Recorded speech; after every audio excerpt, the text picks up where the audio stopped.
Story 1. Sometimes her ambitions get in the way of living an actual life. As Bill Withers said, it's okay to head out for wonderful, but when you get to all right, stop and take a look around because this might be as far as you need to go. Story 2. His mother is an exhausting, gossiping windmill of geriatric nonsense. Story 3. I often fantasize about being a hermit in a cabin in the complete wilderness. Story 4. I think his mother is a terrible person because she did not protect him, and their relationship is very strange. Story 5. It is challenging to navigate his depressive episodes. Some days I'm so exhausted from picking up the slack, taking care of the kids, and working that it's hard to find compassion. I know he didn't choose this. Some days are just harder than others, and today was one of those days. I love you more than you'll ever know. Story 6. A few years ago, one of our cats died after we had her for 14 years. We were all heartbroken and devastated by her loss. We noticed something was wrong on Thursday, took her to the veterinarian on Friday, and she died late Sunday night. The night she died, I sent everyone to bed and stayed up with her. She kept getting into the bathtub and lying down instead of using the bed we had set up for her. Just before she died, she let out a horrible scream and went into convulsions. Then she stopped breathing. I never told my spouse or children about those last moments. I told them she slipped away. I still want to cry every time I think about it, and I will never tell them. Story 7. The day after I met his parents in person for the first time, we were driving to his hometown and I had fallen asleep. I woke up to them talking about me. His dad, a man of few words, said, "A woman like her who is both beautiful and intelligent is extremely hard to find. You are lucky and blessed." They spoke such lovely, genuine words about me in Spanish. My boyfriend kept kissing my forehead while they talked, assuming I was still asleep. I listened the entire time. I am Asian, and I had been learning Spanish for a few months so I could connect with his family more. They probably would have thought I could not understand them if I had been awake. Story 8. My working from home job is pretty easy. The week or two around a deadline can be busy, but most of the time it is a laid-back 25 to 30 hours a week. He is working long hours at a stressful job. I feel bad telling him I am mostly listening to podcasts, doing my work, and completing household tasks at a leisurely pace. Story 9. It is hard on me and my psyche to keep the family going. My wife is suffering from severe depression combined with schizophrenia. We had it somewhat under control at first, but it got worse after the birth of our son. Now he is in high school and my wife's condition is the worst it has been so far. She cries all the time, sometimes sleeps all day to stop the crying, sees everything in the worst possible way, and worries about little things that are months away. The medication helps a bit. She now hears voices less frequently, and the doctor is trying to find the right medicine and dose, but it is exhausting for me. I have to work and I also do the grocery shopping and cooking. Our son is on the autism spectrum. He does not seem to mind or give it much thought, but we parents are quite worried about his future because of his quirks and difficulties. I always tell my wife that I am fine so as not to worry her or trigger an anxiety attack, but the truth is I am completely burned out. In the last 18 months I have turned to alcohol a lot, but I am trying my best to cut back because it is so taxing on the body. I work as a freelance translator where rates are low and everything is a rush job, so taking a break or traveling is not really an option. I get stomach aches when there is too little work and therefore little income, and also when there is too much work all at once and I have to turn down offers. Even smaller jobs sometimes seem overwhelming. Old hobbies are not fun anymore. Mostly I just sit and browse memes so I do not have to think too much. Giving up is not an option. We have been together for more than 22 years and I will not quit. I am just a bit tired, that is all. Thank you for reading this scrambled mess. Story 10. I haven't been happy since he asked me for a divorce a couple of years ago. I was ready to follow through and at the last minute he backtracked, but he never said he was sorry. I haven't been able to fully recover from that, and I don't think I love him the same. Story 11. I am old. We have been together for so long that if I could think of something, I probably already told my spouse and have forgotten about it. Story 12. Many things concern me, including how severe my depression is. I feel guilty because I never open up to him about it. He would worry about me and pity me if I told him how severe it is. He would tiptoe around me and my feelings, and I do not want that. Story 13. I had lunch with his ex around the time we started dating. They had been broken up for a year. She reached out to me on my work email and wanted to have a chat. We went to lunch. She seemed nice but deeply hurt because he had moved on. She still cared about him. We never spoke after that day, and I have never mentioned it in our 16 years of marriage. Story 14. I accidentally broke a wine glass while washing it, and a shard became stuck in the drain. It was my fault, not the previous tenant. Story 15. I do not like visiting his family. His parents have hoarding tendencies, so the house is cramped. Most of the day we sit and watch game shows or sports. They play an incredibly complicated card game that, after years, I still do not understand. They take it so seriously that playing is stressful. All they eat is bread and meat with no seasoning. He plays golf with his father, so I end up alone with his mother a lot. She always wants to go shopping or to the salon. I do not enjoy either, but I feel obligated. A slight language barrier prevents smooth communication and makes it difficult to form connections beyond polite conversation. I feel bad because they are nice people, but it is uncomfortable and unpleasant most of the time. I feel on edge the entire visit. I am always sad when we go for Christmas because I feel like I am missing out on a Christmas I would enjoy with my own family. Story 16. My nightmares from my post-traumatic stress disorder involve the gruesome deaths of infants. Nobody needs to know what I saw in them. Story 17. I like the crispy fries at the bottom of the French fry box. If I told him I liked them, he would make me keep them all to myself. He is so cute when he is excited to get them. Story 18. I don't really have to poop. I just want to sit alone in silence. Story 19. We are married now, but when we were just dating, he invited me to hang out with him and his friends. As soon as we got there, his best friend from childhood pulled me aside and told me I was not supposed to be there and that no one had invited me. I was blindsided and embarrassed and apologized, but did not know what to do because my boyfriend and I had driven together.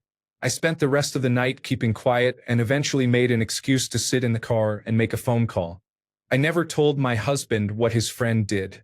He does wonder why I rarely go out with him when he is hanging out with his friends, but I do not have the heart to explain because it is his best friend. Story 20. My kids suck. They are needy, overbearing, and drive me insane. Ever since I gave birth to them, I have felt this way. I'm joking. Please don't make this serious. Let my anonymous mom humor go. I'd never say this where my kids could see it. Story 21. I told my wife that something fell from the sky and smashed the back window of my car as I drove under the runway tunnel at Sydney Airport on my way to work. I was driving through the tunnel when a giant spider ran up my arm. I flicked it off and lost track of it. After the tunnel, I pulled into a service station, jumped out of my car, hopped around and brushed myself off. The spider crawled onto the back window, so I grabbed a squeegee and struck it with the handle. The entire back window shattered and the spider ran back into the car. I found the spider on the back seat, killed it, and went to work. When I had a chance to call my wife, I said I had been just about to enter the tunnel when a plane rolled over it and the window smashed. Story 22. When my wife and I started dating, I sat her down after dinner one night and told her about 3 skeletons in my closet that I could not keep hiding long term and thought she needed to know. She respected my honesty. It did not change things, but it allowed me to relax and become a better partner. Story 23. After all these years, I am scared that we may have reached a point where we are no longer compatible. I really want them to be happy, but I am not sure they can be happy with me anymore. Story 24. How much I truly love her may scare her away, even after 30 years. She may also know my Reddit handle. Story 25. When he does not quit drinking once my youngest starts school in September and I can go back to work, I plan to leave while he is away, working 4 provinces away, and I will not answer the phone when he returns to find the house spotless, with nothing but a television, a recliner, and a case of 24 beers in the fridge. Fuck your moving goalposts. This time, when you blame me for drinking, I will smile and agree. Story 26. He has become unattractive to me because in most of our conversations he complains about something and there is never a resolution. Story 27. At first, I hated his cooking and his family's cooking. He was so happy doing it, and they were all so lovely. I focused on tasting the love, not the overcooked beef. Story 28. When I was a procurement manager for 14 years, I was actually running a prostitution ring that operated in 6 locations and involved 25 to 40 women at any one time. What I did disgusts me, let alone if I told my wife. Story 29. When I was 14, my grandmother passed away. For years, I had been bothering my parents for my own gold necklace. My grandmother had a little money and she left me $300 for a gold necklace in her will. It was my pride and joy. I wore it around my neck for 17 years before I met my wife. It was off my neck maybe 3 times in those 17 years. My wife, who was my girlfriend then, knew how much it meant to me and asked to wear it once. She never returned it. She had lost it somewhere or it had been stolen. I was distraught for 3 or 4 days while we turned the house upside down looking for it. Inevitably, I gave up, but she was very bothered by it. So I went to a pawn shop and bought the closest thing I could find to an exact duplicate and then told her I had found the necklace in the couch cushions. To this day, she thinks I found my grandmother's necklace, but this is actually the second one. Story 30. I dated my girlfriend's half-sister in high school. They have different last names.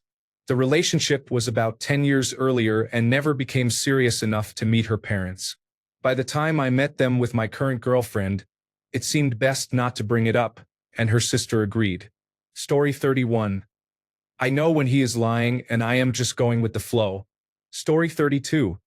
I made a dent and scratched the passenger side mirror. No, it did not happen while the car was in the parking deck.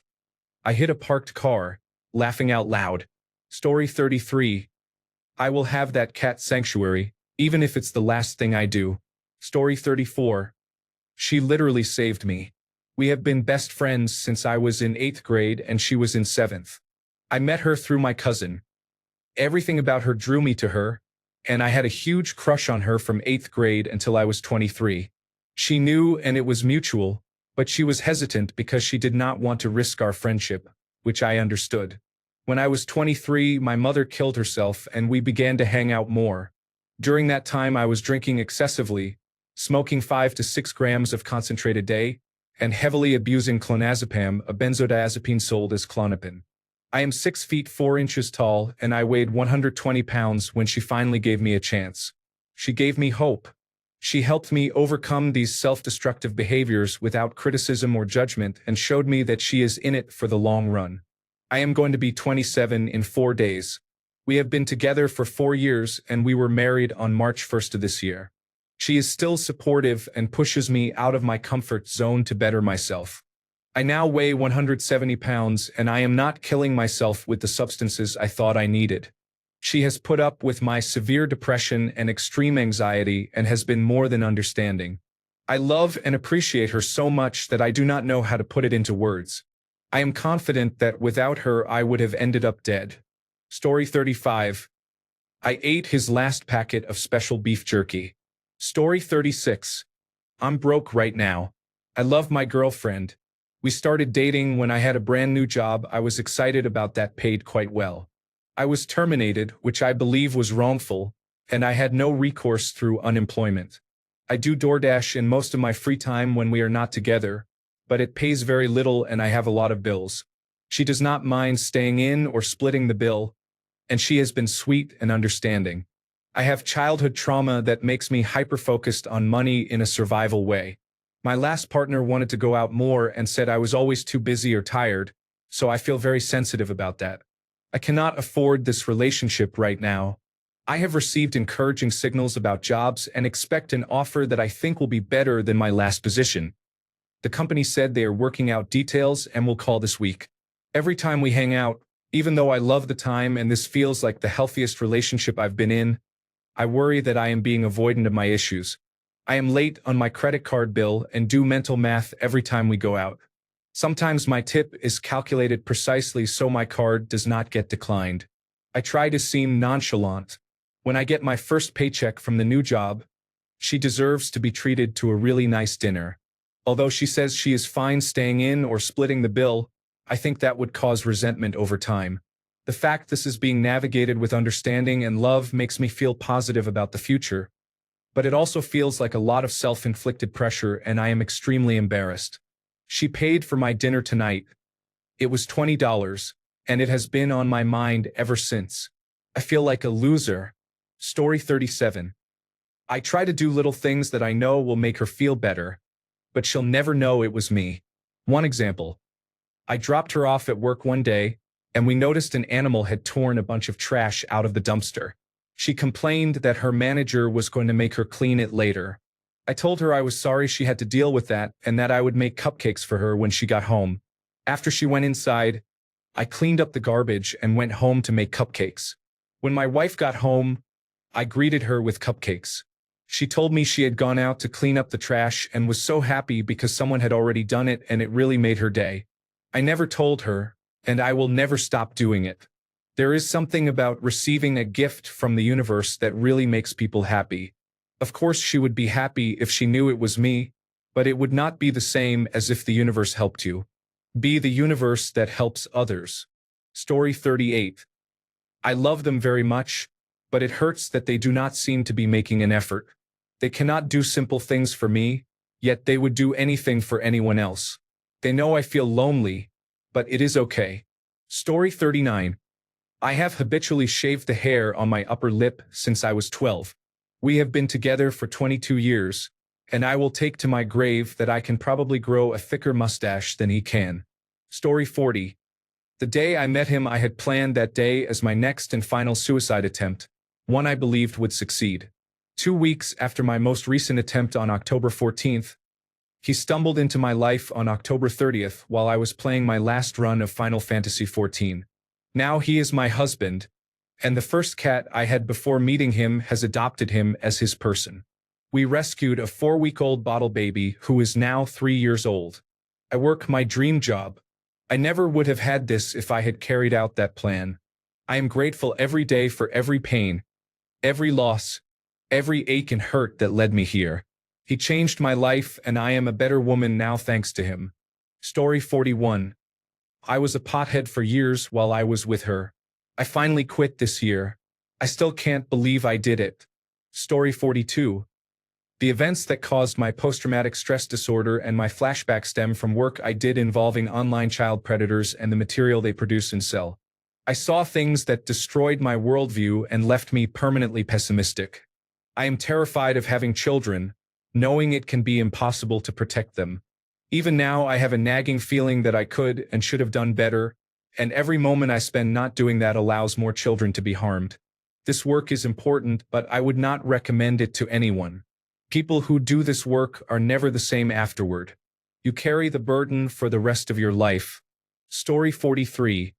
Soon after I found our 3-month-old daughter the morning she passed away, I attempted suicide.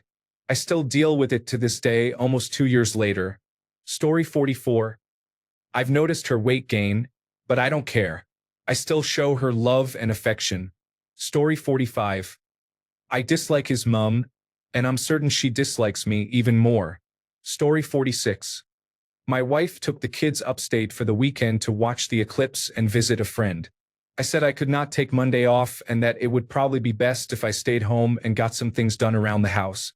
But I took Monday off, stayed home, and did not do anything except watch baseball, make beats, eat submarine sandwiches, and not talk to anyone except my cat for about 48 hours. I am going to go stare into the sun in a little bit. Story 47. I can jump off our balcony, land, and be fine. She thinks I cannot, but I can. Story 48.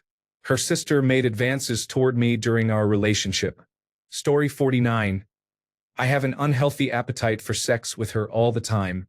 Our sex life is great, and I don't want her to think I have a problem. Story 50.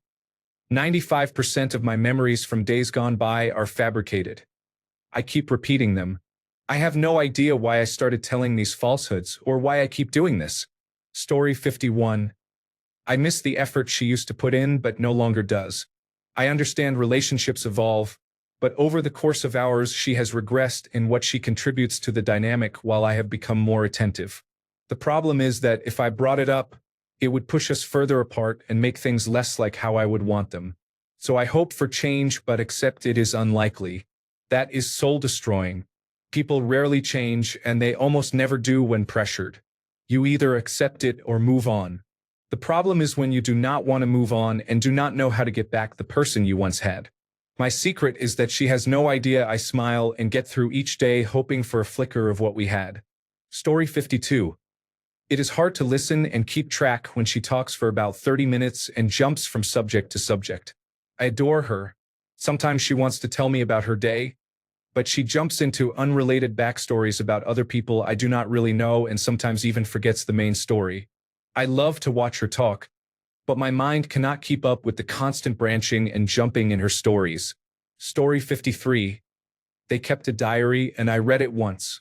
It said, "Every day I wake up next to you and realize you are not the one for me. I broke things off years later, but they never knew I had read it." Story 54. I hate her whistling. Even if she could whistle, I would still hate it. Story 55. My partner's parents are wealthy, own a lot of real estate, and are supportive of us. We never lacked a place to live because they provided rent below market rates.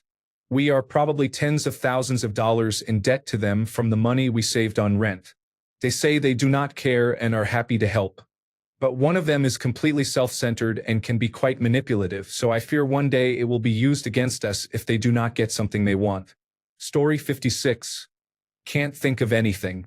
I told him everything last year when I was about to file for divorce.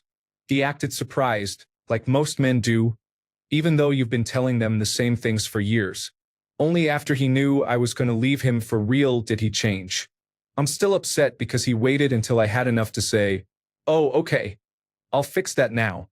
When I saw myself as less than, he did not feel the need to change. Only after I remembered my self-worth did he value me too. Story 57. I like older women, but she thinks she needs to look younger. The older she gets, the more attracted I am to her. I tell her that all the time, but for some reason she doesn't believe me. I guess it's just what society expects. Story 58. When she asks me if her butt is too big, I genuinely wish it were bigger. Story 59. I am with her, not with her family. Her mother moved in with us, and it has been hell. As soon as college is over, we will move to where my job is, and her mother will have to find her own place and pay for it herself. Story 60. I sometimes regret settling down so young and wish I had been able to explore my sexuality more, since he is my only sexual partner. Story 61. I like feet. Not in a toe-sucking way, but rather I silently admire them as part of the whole person. Story 62. I feel resentful toward my mother-in-law for how she raised him and his brother. He laughs about it and says she had 2 boys to raise on her own, so discipline had to be strict. What he described, however, was abuse. He told me he was often beaten with a belt, every day or every other day, for various reasons. She would punch my brother-in-law in the chest for standing up to her. My husband has a lot of anxiety and does not connect it to his childhood experiences. My mother told me about a conversation she had with my mother-in-law in which she asked about how my husband used to be physically punished. My mother-in-law denied it, and my mother said the conversation was awkward after that. My mother-in-law is very sweet and has been helpful to us. She loves and dotes on her grandchildren and they love her. But knowing what I know, she will never sit right with me. Story 63. Sometimes when we have 2 movies to choose from, I look up the runtimes and pick the shorter one so I can get to bed earlier. Not always. Story 64. I was abused by 4 family members. I know it would explain a lot to him, but I cannot tell him. Story 65. I am not sure we will stay together once the kids are gone. We do not really enjoy doing the same things, and he does not like people. Right now we have a symbiotic relationship in which he earns all the money and I do everything else. But once the kids are out of the house, I will get a job and then we will see what happens. Story 66. I do not actually like cake, but I say I do because they are very good at making it and I do not want to discourage them. Story 67. I know my wife's Reddit username, and it is strange to see her post here. Story 68. I know a lot more about him and his past than he thinks. Story 69. My parents likely got my first boyfriend sentenced to 10 years by telling the police his whereabouts. Story 70. I periodically check his childhood best friend and first love on Facebook and constantly compare myself to her and to his other past girlfriends, about whom he has told me many details. Story 71. How much of a slut I actually was or can be when I am single. Story 72. Even though I love him, I often fantasize about being alone, just me and our child. When he goes away, I do not miss him. If he died first, I would be very sad, but I would not feel lonely. Story 73.